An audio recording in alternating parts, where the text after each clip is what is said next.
I met Ralph, my husband, through his two sisters, Nancy and Teresa. We were more or less the same age, and we went to high school together. At that time, I was driving a limousine, and I'd go out on a funeral, and she'd meet my sister. We'd give her a lift. I'd bring them to drop them off at school, and then I'd go to the funeral that I had to go to. And of course, I was delighted because I could save myself the dime for the bus, use it for something else, because a dime then was a lot of money. Honestly, I thought she was a skinny little runt. She only weighed about 95 pounds. She's very small, and but she was cute. I really didn't like him very much. I thought he was a pest to begin with, and he was always annoying me. Well, I was a homebreaker. I kept bothering her, teasing.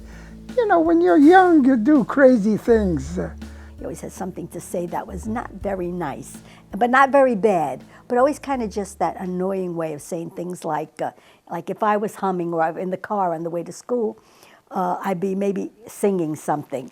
She had a very bad habit, and she still does. She whistles. He'd pull over to the side of the curb, and he would say, "Listen, if you're going to sing, please, I'll let you out here. I'll give you back your dime and take the bus." Her bad habit was that whistling, and I couldn't stand it at the beginning. And I said to myself, uh-oh, I said, I'm not going to like this fella too much. I didn't feel strong that she didn't like me. I just felt that she thought I was, well, how would you call it, stuck up, that's the use. And I really wasn't. I tolerated him for a while, and then I stopped getting lifts because and the girls used to say to me, "How come you don't come meet us in front of the funeral home?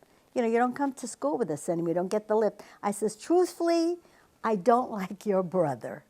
So can you imagine me saying that? I didn't like their brother. And that was the end of going to school with them in the limousine. I liked her from the beginning, but I never told her that until later on, really.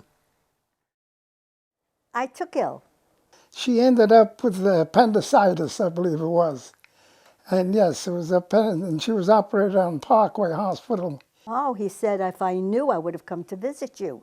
I says, well, thank you very much. He says, can I come up and see you? So I don't want to be impolite. So I says, all right, if you want, but I'm in bed.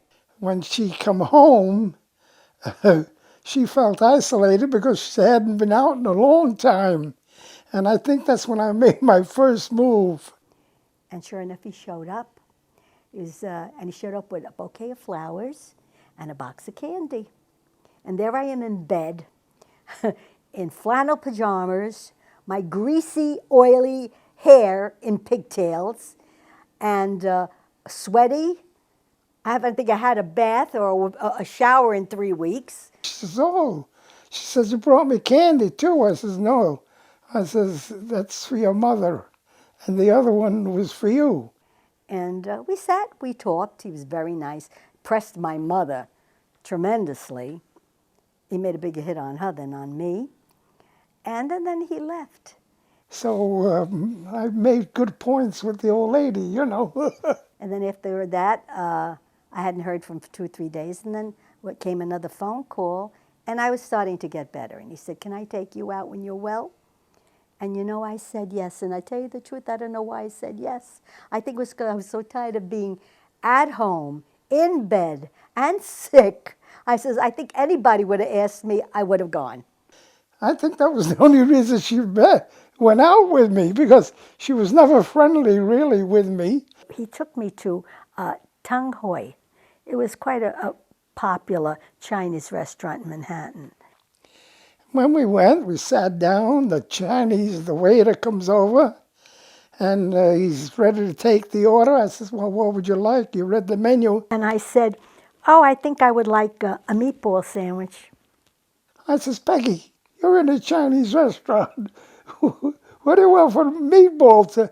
And he started laughing, and the waiter looked at me, he says, Ah, he says, this is not Italian restaurant. Is this Chinese restaurant? He never let me forget it. I says, no, no, no. I says, just bring us a drink. We had a drink.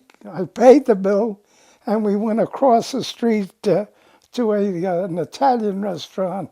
It wasn't. It was like a sandwich place, a quick house, one of those quick places. And she had her meatball sandwich. And then I came home, and all my girlfriends wanted to know what happened, you know. And I said, yeah, I said, is he a stinker? Is he a stinker? I said, really, I says, I'm kind of sorry I ever thought that about him because he happened to be a very nice fella and a gentleman. So I said, I had a really nice time. So that was our first date. And after that, we got to be sort of an item, I kind of got cold feet, and one night we went to the movies, and I said to him, I think we should not see each other anymore. And he said, why? I says, I just feel I don't fit in to the environment with your family and everything that goes on, and you being in business. Everything. I just felt that that wasn't going to work out for us or for me. Certain things you can put up with, other things you can't. And I think she was afraid that she wouldn't be able to put up with my family. They were a business family, and a large family, very large, 10 children. Some of them married, some of them still home. And I saw a completely different family than I grew up in. She probably was right.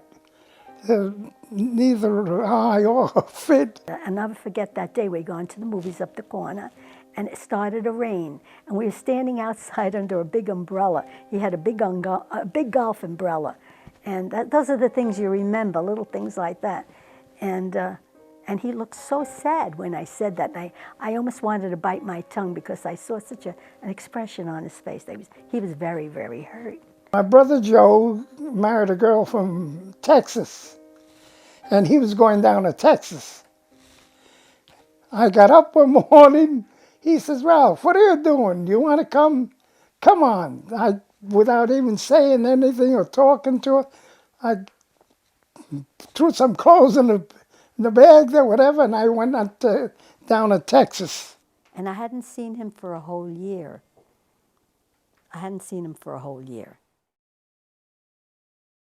But when I come back from Texas, I felt that possibly I made a mistake. Every place I went with my friends or my girlfriend, he'd pop up with John Perna, Johnny, his best friend. There was one particular time there was a bazaar down on Westchester Avenue, and she come walking out, and John and I, Kumpy, we used to call him, was standing there. And we'd get off the Ferris wheel, and there we'd be coming down. There were the two of them sitting there, waiting for us to get off the Ferris wheel. And she says, fancy you meeting here. I says, oh, yeah. But she turned around and says, well, what are you doing? I said, oh, nothing. And before you know it, we started the conversations over again, and I tried being as polite as I could. Whatever it was, wherever we went, they would show up. I kept pulling little things like that, little surprises. Or she'd go to the movie. Before you know it, she'd turn around, I'm sitting in the row behind her. And she'd wonder, how the heck did I find out? And I didn't realize it, but he was in cahoots with my girlfriend. And she would tell him every time we were going to go somewhere, where we were going to be, at what time, where. And they'd always make it their business to be there because he was hell-bent on getting me back. And that was how I started to realize that he really meant it. So that was it. But unfortunately, I was dating someone else. We went to a place called the Pelham Heath Inn. It was on East Chester Road in the Bronx. She was going out with another fellow.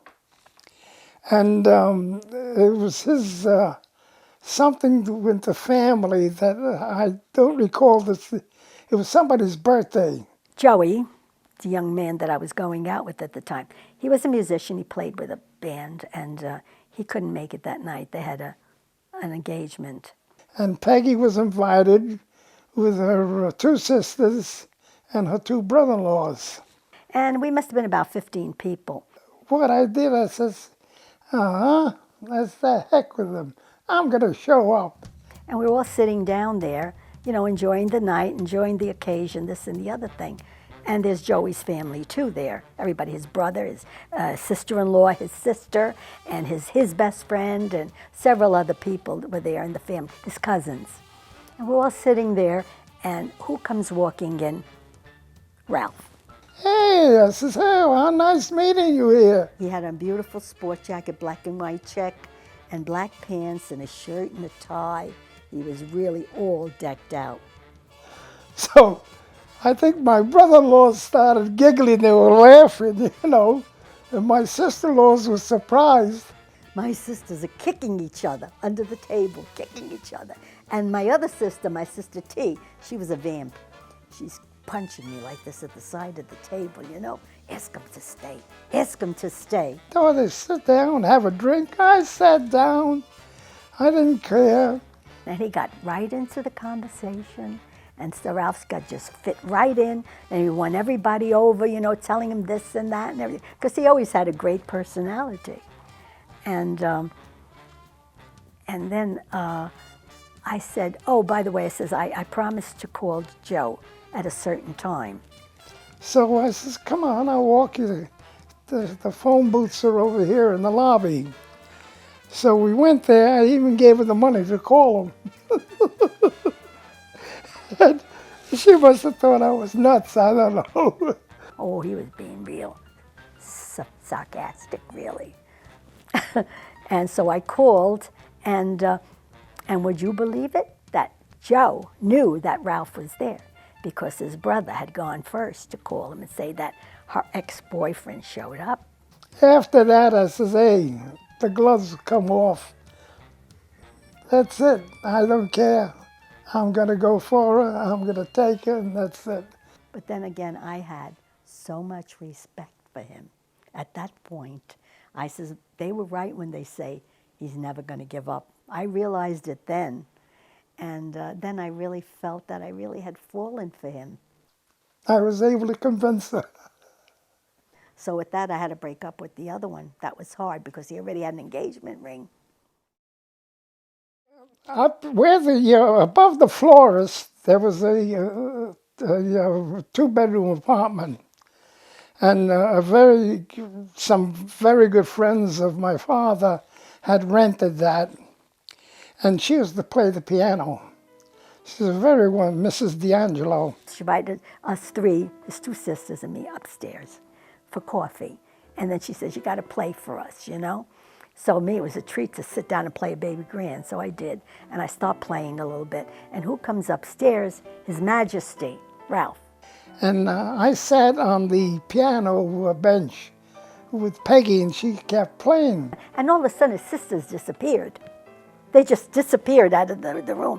So I says, you got to play Peg of My Heart for me. See how charming he was? And I did know the song. It was popular at the time. So I played that song for him. He says, oh, teach me the notes. And she says, well, what do you want that for? I says, because I love the song. And I says, and I love you. And it started all over again. John was a wonderful guy. John was like his brother, and like a biological brother, because he was always with them. They were always together since they were children. To say that he loved me would be not the right word, because the attraction between the two of us was so strong. We became instant friends, close friends, confidants to one another, and it remained all through our life. They knew each other from when they were 8 years old. They were friends. They were inseparable. He was my better half as far as men go. In fact, people thought that John was one of the brothers. And they were like two brothers, the two of them. They were so close, very, very close. We were closer than brothers. It wasn't it was a situation that just lasted for a lifetime. Nancy was Ralph's sister. And we had gotten to be very close friends.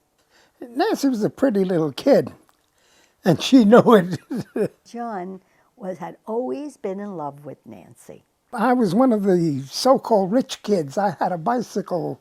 Nobody in those days had a bike. And I used to lend it to him, and he'd come back and forth. And he got to see her so often that she felt that he was like a brother. But from when they were children, he adored Nancy. And that's why he always was there, always there. She says, it's like me going out with my own brother. She says, I may as well go out with you if I got to go out with him. It's the same thing. That was the difference. She never considered him as a suitor or anybody that she would marry. He just wouldn't take no for an answer. If you saw John, or if you've even seen a picture of him, he was very handsome. Very tall, blonde. He looked like a German, you know, with that blonde hair, those blue eyes. He was a very, very handsome man. And he had lots of girlfriends. I mean, it's to fall all over him, but he only had eyes for one person. I mean, it's true. You talk about a love affair that never ended for him. She was always in his heart. He was as stubborn as a mule. I spoke to him time and time again. I think Peggy spoke to him. Others in the family spoke to him. But I think my mother loved him. But she says, no, Nancy will never marry him. She did marry someone else, and she really did break his heart. She totally broke his heart. And after that, it was one girl after another, one girl after another. But he never let himself get serious about anybody. He broke a lot of hearts. There was one in particular that was with him so many years that finally she got disgusted and married somebody else. Dolores, she was a lovely, lovely girl. She had become friends with me. And she used to tell me, you know, she knew how John felt. She knew the whole story, too. And he dated her for quite a while.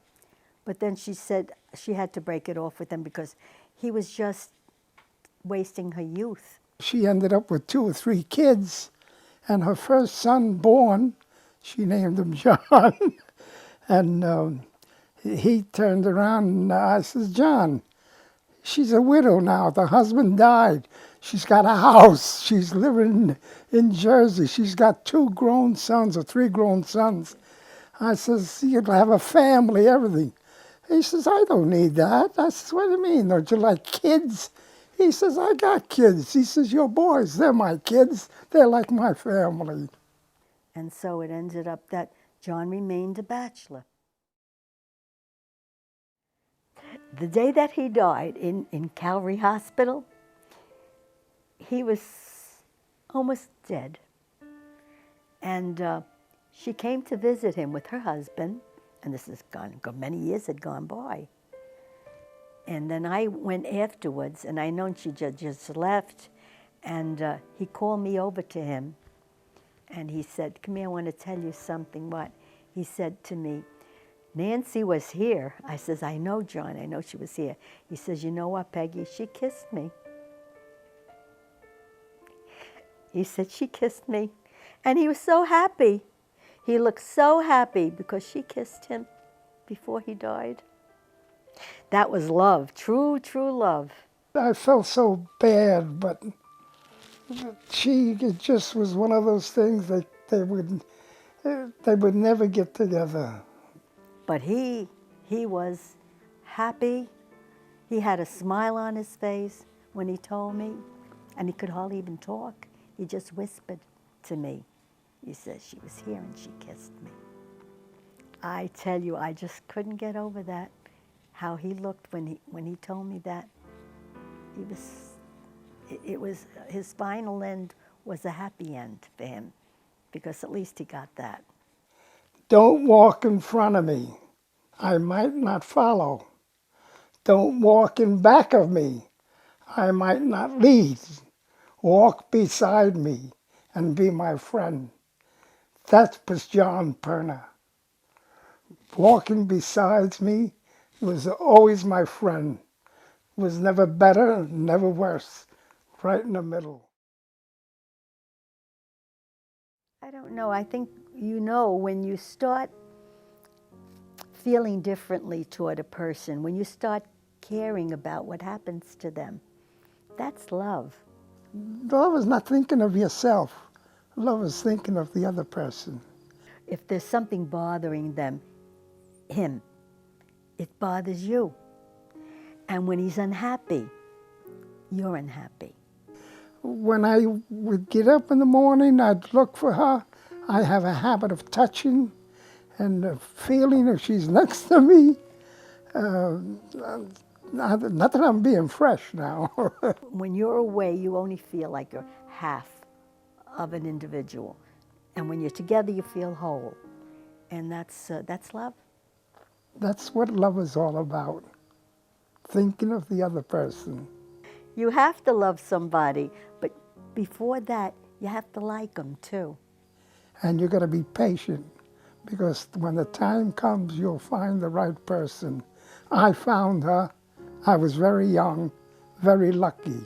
Because when we married, we were children. I was 20, he was 23, going on 24. We were children, really. And yet for it to last that long, there has to be something good to it. I think I fell in love with her the first time I saw her. And I didn't know what it was. It was like being bit by a funny bug. You know you got bit, but you don't know where the hell it was or what it was. And that's how it was with her. He was always very loving, and he was a wonderful father, always thinking of us, thinking of his family. And that's why I love him, and I always will. I think I've told her 1,000,000 times she's my life. And period. That's it. She's my life. I don't know what I'd do without her. I don't know what I did without her before I met her. And that's love. And that's the only thing in life. What else is there? There's nothing else that you can do except love one another.